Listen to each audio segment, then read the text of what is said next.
Well, hello and welcome. Randy Replay's favorite time of the year, the end of year in review. As you can see, Minnesota ends the season 14-3. And winners, the second straight season of the NFC North. In case you haven't been keeping up, the Minnesota Vikings are #1 seed in the #1 seed in the NFC. Ravens are in the 6th spot, and the Chiefs are in that 2nd seed.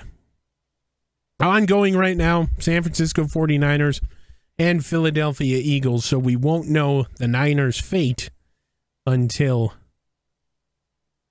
moments, hours, minutes, seconds from now. So be sure to join us in the next one. We'll figure out if the Niners are in, but for now, 3 of the 4 teams we follow are in. Oh my heavens. We're going to get you everything set for end-of-year Minnesota Vikings football, starting with the stats. And for these stats, as we just mentioned, in case you were living under a rock or weren't paying attention, Patrick Mahomes, 7,312 yards through the air this season. Hell of a year, if you ask me. 525 of 736. That is 71% completion percentage. For those of you that didn't know how to do math or simply didn't look over here. Oh, my heavens. 69 touchdowns against 41 picks and just throwing for under 10 yards per attempt with a yards per game average of 457 and a longest pass of 80 yards, that being, of course, to JJ, I do believe. So the 41 picks, it's up there. You don't want to see it that high, but when you're throwing it 736 times, you're more apt to throw interceptions. But the 69 touchdowns is pretty good to see. Tyler Van Dyke, 2nd string quarterback, 328 yards. He was 37 of 62, 2 touchdowns, 4 picks on his year. Came into play in the Lions game through 2 picks and 2 touchdowns. So there you have it. Tyler Van Dyke, rookie quarterback drafted in the 6th round by the Minnesota Vikings in this year's draft. Oh boy. Conrad Mercer was a rookie signed off of the free agency to the practice squad and then elevated to the starting rotation. And he had 1 game, 112 yards, 10 for 24, 0 touchdowns, 4 picks. Yeah. It is what it is. It's a 3rd string quarterback, Conrad Mercer, getting paid just under $800,000 to come in and play quarterback for a half. Not a bad gig, if you ask good old Randy Replay.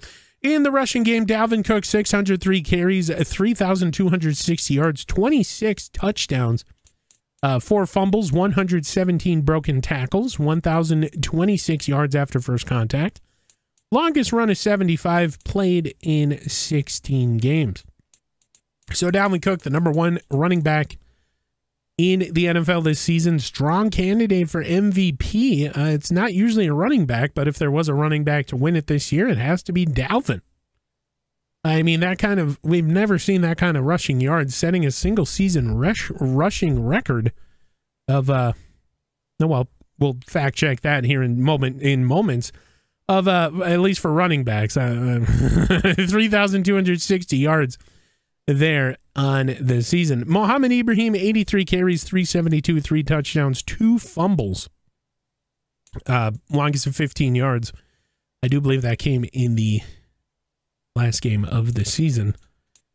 Oh my heavens. Ty Chandler, 28 carries, 172, 7 broken tackles. Patrick Mahomes, 27 carries for 85 yards, 5 rushing touchdowns here on the year, 6 fumbles for him.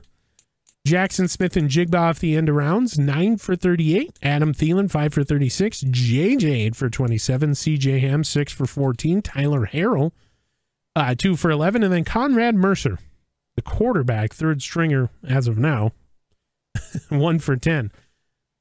Receiving game, it is Justin Jefferson, will end the season under 190, 182 catches, 3,297 yards, 39 touchdowns, 39 gritties.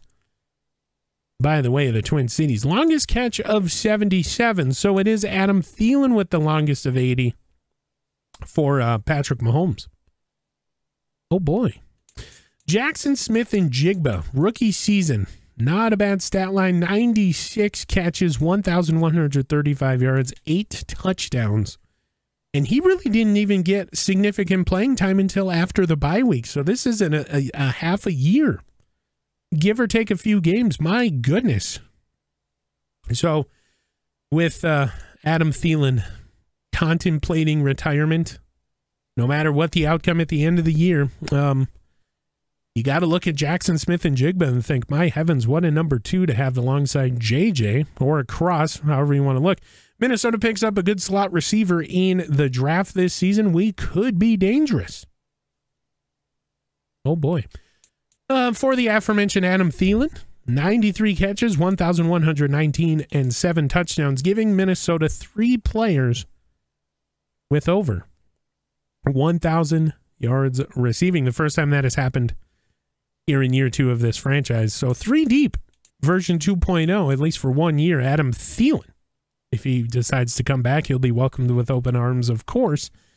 But he's kind of trailed off here at the end of the year with the resurgence of Jackson Smith and Jigba. So how much will he be utilized in this offense? Who knows? Who knows? TJ Hawkinson, 42 catches, 551, 3 touchdowns. Dalvin Cook, 57 catches, 464, and 2 touchdowns. Tyler Harrell, talk about the last 4 weeks of a season.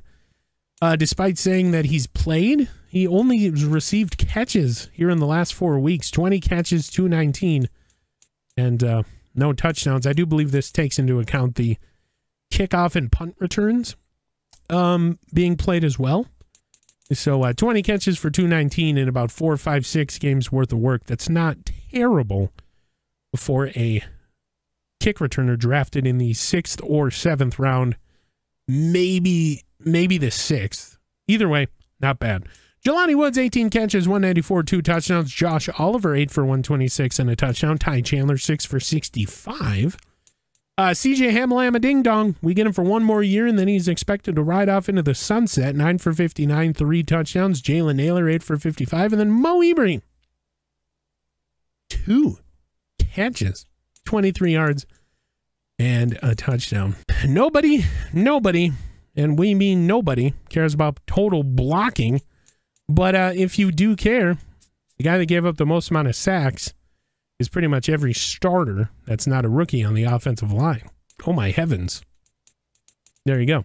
Looking at defense, we're going to take a look at total tackles, and it's Eric Kendricks with a, well, not a league lead, but a team lead, 175 tackles.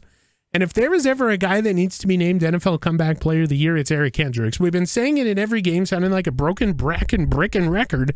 And I do believe he will be the NFL Comeback Player of the Year. Sat out all season with an injury, suffered early in the first game last year. He bounces back with one of his best statistical games of his career. My goodness, give him the award, damn it. 175 total tackles, 14 for loss, 2 sacks, 2 interceptions, 9 yards off the picks, and 10 pass deflections for Eric Kendricks. We're going to have him for a couple more years, and then he's expected to ride out into that proverbial sunset. Got to get him a ring before he does so. Javon Holland with 149 tackles, Lewis Seen with 137. Excuse me, Jalen Johnson with 103, Trayvon Diggs with 95, Tyson Campbell's chunky chicken noodle soup with 89, Jordan Hicks with 83, Daniil Hunter with 55, Owen Papo, the rookie, coming on strong with a 52 total tackle season, Andre Carter, the rookie, 44, Harrison Phillips with 43, DJ Wanham with 42, Caleb Evans with 39, Cam Bynum for 26, Brian Asamoah 25, Troy Dye 24, Andrew Booth Jr. with 20, Kalen Barnes 16, rookie Jaqueline Roy with 15, Gervin Dexter and Edrin Cooper, both rookies of course, with 12, Siaki Ika, or Ika as he's commonly referred to around the nation, 11 tackles, Patrick Jones with 8, Xavier Thomas with 7, excuse me, Jamon Green. Now, here you go. Here's a story. You get drafted in the 7th round by the Minnesota Vikings out of Michigan. And Jamon Green, you don't get a single whiff of the field until week 17 or 18, whatever, 17 played with the bye week. And you come up with 6 tackles in that game. My goodness, one of them for a loss. Jamon Green, German Green, Gemont Green, if you're of the Bradley Pignon variety. And you have a pretty good season. Made some money and didn't really have to do much. Kenny Wilkes, 5, and James Lynch, who just signed a couple-year extension with 4 tackles for loss. We had a bunch. 20 by Danielle Hunter, 15 by Andre Carter. He's a rookie, mind you. Eric Hendricks with 14, Harrison Phillips with 10, DJ Wanham with 10, Jordan Hicks with 7, Javon Holland with 6, Lewisine with 6, Brian Asamoah with 6. Somebody give him one more just to avoid that unholy number. Owen Papo and Siaki Ika with 5. Trayvon Diggs and Cam Bynum with 4. Caleb Evans, Jaqueline Roy, Gervin Dexter with 3. Jalen Johnson's, Tyson Campbell's Chunky Chicken Noodle Soup. Troy Dye, Patrick Jones, Xavier Thomas, and James Lynch with 2. Andrew Booth Jr., Adrian Cooper, Jamon Green, and Kenny Wilkes each with 1. Sacks. Kind of a down year for sacks with Minnesota, but we do get them spread out between 3 or 4 big guys. Danielle Hunter just under 10. Andre Carter, the rookie, was 7.5. So looking up for him. DJ Wanham with 5.5. Harrison Phillips with 5. Gervin Dexter, the rookie, with 2.5. Eric Hendricks with 2. Cam Bynum, Jaqueline Roy, of course, with 2 as well. Hicks, Asamoah, and Lynch with 1. And then the half-sack splits are Troy Dye and Patrick Jones. And looking at interceptions, it is Trayvon Diggs with 23, Jalen Johnson with 14, Tyson Campbell's Chunky Chicken Noodle Soup with 7, Javon Holland with 4, Eric Hendricks with 2, Hunter and Hicks each with 1. So a lot of picks for the Minnesota Vikings this season. Pass deflections, we had a bunch. 16 by Javon Holland, 11 by Jalen Johnson, 10 by Kendricks, 7 by Campbell, 5 by Diggs, 4 by Seen and Evans, Hicks, Phillips, Asamoah, and Papo, each with 1. We're going to get into this a little bit later, but Minnesota Vikings have forced a ton of fumbles this season. We're just going to go over the leaders here with Eric Hendricks with 5. There we go. Javon Holland and Harrison Phillips with 4. Lewis Seen with 3.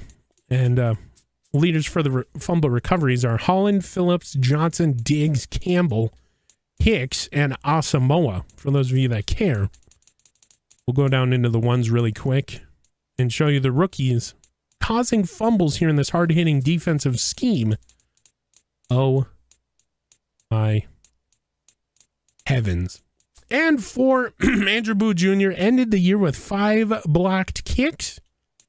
There were no safeties and defensive touchdowns. 3 of them for Jalen Johnson, 2 of them by Tyson Campbell, 1 for Hunter and Asamoah. Going into kicking, Greg Joseph, he had a hell of a year. A 46 of 48, that's 95 field goal percentage. For those of you that didn't know how to do math, or you didn't look over here. Longest and a franchise record of 65. Had 1 block. Extra points, he was at 110 for 111. I'm going to let you do the math, and we'll come back. The areas where he missed were right here in that 39-yard mark. And then, of course, missing on the 50, or within 50. So, kickoffs, 174 kickoffs, 127 touchbacks. Not that it matters, but I do believe that is number 1 in the NFL, and it's not even close. Harrison Butker, the only kicker with 111. So, there you go. Punting, Ryan Wright, not a rookie anymore, but he's a big man, 6'3", 245, built like a linebacker, but he kicks like a moose. 39 punts, 1,701, netting 1,586. And then, of course, 11 inside the 20, 1 touchback. Not a bad stat line, longest punt of 53. Kick return, Tyler Harrell brought in, drafted in the 6th or the 7th round, I do believe, maybe even the early 6th, either way. 83 kick returns, 1,813 yards, longest to 35, no touchdowns. Oh boy. Jalen Naylor got 1 for 3. Jackson Smith and Jigba 1 for 2. JJ 2 for 2. Off those pesky onside kicks. Punt returns 34, punt returns 210, longest of 16. So is he the answer at punt return? Time will tell. He's just a rookie. And that will do it. For the team stats, of course, the Minnesota Vikings number 2 in the NFL in total offensive yards gained with 13,442. Of course, that'll equal out to 11,412 total yards, split up by 7,390 pass, 4,022 rushing yards. Average 54 points per game, good enough for number 2 in the NFL. 71 passing touchdowns, 34 running touchdowns, and 641 first downs, good enough for number 1 in the NFL. Looking at the defense, we aren't the worst, but we aren't the best. 31 in the NFL, 9,874 yards total allowed. That is split up by 7,111 passing yards. Let me say that again. 7,111 passing yards, and then 2,763 running yards. We have allowed 738 points. We have 40 QB sacks, 21 fumbles, recovered rather, and then 53 picks. Good enough for number 2 in the NFL in both of those respective categories. Conversions, Minnesota Vikings, second in the NFL in conversion rate at a 59% clip. That is 167 of 280. Fourth downs were 2 for 6. And 2-point conversions, we are 0 for 1. Kevin O'Connell obviously doesn't like to go for 2-point conversions. Oh boy. And the Vikings are the middle of the pack. No, not this pack. From red zone efficiency, we are 50%. 153 offensive trips. That is 77 touchdowns, 21 field goals, giving a red zone percentage of 50%. And defensively, the teams have been in our red zone 120. We've given up 57 touchdowns and 12 field goals, letting teams score in our red zone 47% of the time. You do not want to have that kind of efficiency in the red zone. Least penalized team in the NFL, I do believe, for the second year in a row in this franchise. 17 penalties for 170 yards. But it's not by much. The 49ers are playing now and entering play today. They are 20 for 241. So, oh boy. So the 4 teams in the NFL that we follow here, the least penalized in the league. So we play clean games. And then the turnover differential. Minnesota is plus 18 in the turnover differential. We have 56 giveaways. Excuse me. Given up by 48 picks and 7 fumbles lost. And we have 74 takeaways. Our defense has taken away the ball 53 times and forced 21 fumbles. Oh boy. And there you go for the team stats. We're going to take a look at some of the awards. And we start in week 1. Trayvon Diggs, NFC Defensive Player of the Week. Keeping the trend of his last season picks on is 6 tackles, 3 picks. There was an ex-Minnesota Viking, Anthony Richardson, listed, but no Vikings for week 2. Excuse me, Dalvin Cook, 39 carries, 253 rushing yards. No touchdowns, surprisingly, able to get him the NFC Offensive Player of the Week in week 3. None in week 4. And then Patrick Mahomes, 34 of 45, 465 touchdowns, 1 pick will net him the NFC Offensive Player of the Week in week 5. Week 6, it's JJ, 13 catches, 307, 5 gritties. Nobody in week 7. Week 8, it's JJ again, 10 for 320, 4 touchdowns. Gritty gang, rather, Jamar Chase. And then Jamar Chase again. Jalen Johnson, 6 tackles, 4 picks, 1 pick, 6. He will be gone. Ex-Viking Kirk Cousins in week 9. Week 10, it's JJ and JJ. Double JJs here. JJ number 1, 9 catches, 258 and a 4 touchdown yard performance. That doesn't make any sense. And then the other JJ, 7 tackles, 2 picks in week 10. Week 11, it's the other JJ. JJ number 2, 6 tackles, 1 pick, 1 forced fumble, 2 fumble recoveries, and a touchdown. Holy moly. Week 12, it's DC number 4, 52 carries, 270, 4 touchdown performance. And then week 13, back-to-back for DC number 4, 41 carries, 256, 2 touchdown performance. Week 14, no Vikings players. Week 15, week 16, it's Dalvin Cook again, 42 carries, 283 touchdown performance. And then in week 17, Patrick Mahomes, 6 touchdowns, 402 yards, 1 carry, 1 rushing yard. And then Trayvon Diggs, 9 tackles, 3 picks. And Minnesota started their backups. So nobody's expected to be NFC offense or defensive player of the week for the Vikings. We'll get you back to the main screen here and see how we got to the playoffs. Well, it's not exactly the main screen, but this will do. This is how the Minnesota Vikings came to 14-3 this season. We started the preseason off in Baltimore's new stadium down there in Maryland. Due to some technical difficulties, the SSN has lost all known coverage and footage of this game and the subsequent 2 in the preseason.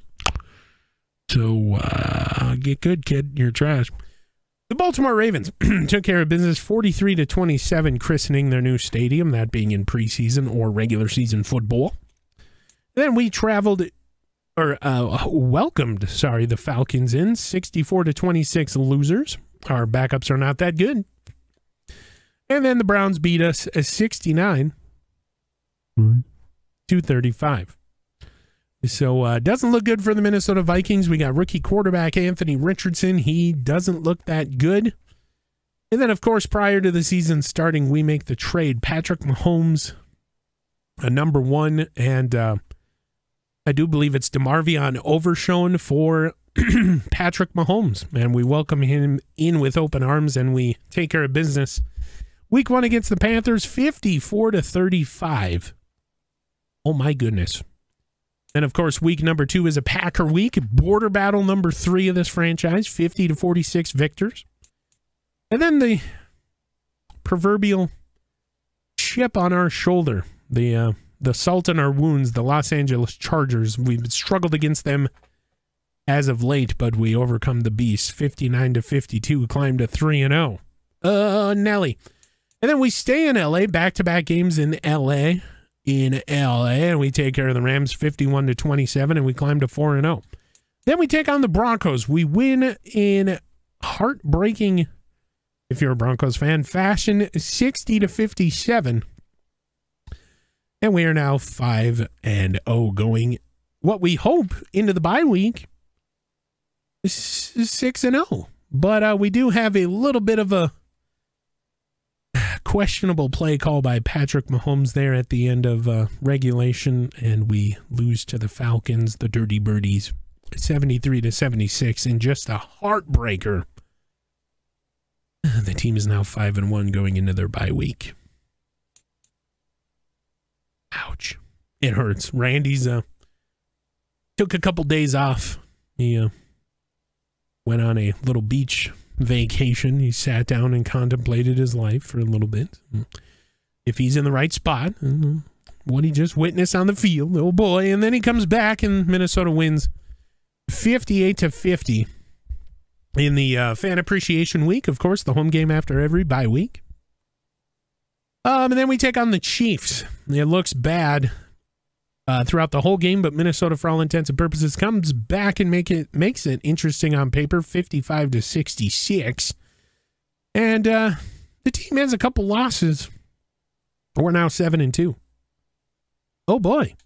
And then we're on this extended homestand. So it's 1, 2, 3, 4, 5. 5 home games. We take 4 of them. Ever so important. We beat the Cowboys 57-34. We beat the Raiders in Las Vegas 62-28. The statement game after the bye week is what we needed, and that is exactly what we got. We beat the Ravens 55-36. We play them at their house in the preseason. They take care of business. We invite them to our place. We take care of business. So the home team winning in splitting the series could be a Super Bowl preview in the rubber match, the third game of the season. My heavens, what a bookend that would be. Then we take on the Lions, 51-41. We take care of business there. We take on the Bears for the last game of this the season against them, at least 56-27. And then border battle number 4 in this franchise goes by way of Minnesota, 38-28 in a defensive lockdown struggle battle brutality, whatever you want to call it. Then we take on the the worst team in the NFL at the time, the Tampa Bay Buccaneers. We walk away with a touchdown victory in Tampa Bay.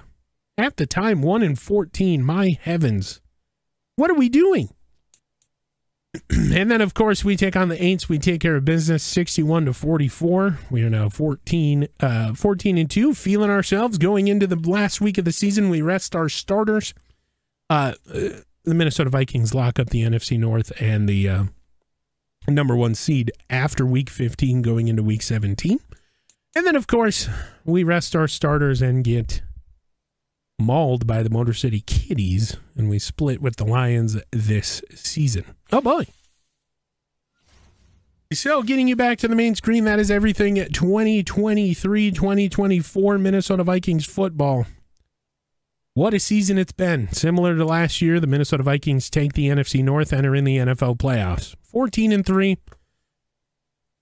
We get to sit back and watch the wild card. We get to rest a bit and then have a home game in the divisional round. And then after that, it's only 2 wins until the Super Bowl. Can we do it or will we falter? Minnesota Vikings football. Divisional round in 2 weeks. I will see you then. Randy Replay. Signing off.